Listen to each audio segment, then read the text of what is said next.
Hi, this is the Realme 11 Pro and I'll show you how to switch off this device. So to turn off our phone, we should find the power key button and press and hold it for a few seconds. Now you could see that the Google Assistant is activated, so you could use the power menu just by press and hold the power key button and volume up button and just to slide to the down to turn it off.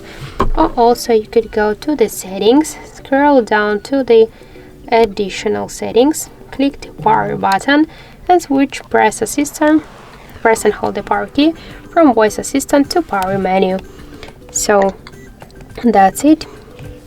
Let's just press and hold the power key button, swipe to the down this white dot to power off, and after the vibration the screen is dark, so this means that our device is turned off. Thank you for watching, and if you find this video helpful, leave thumbs up and subscribe.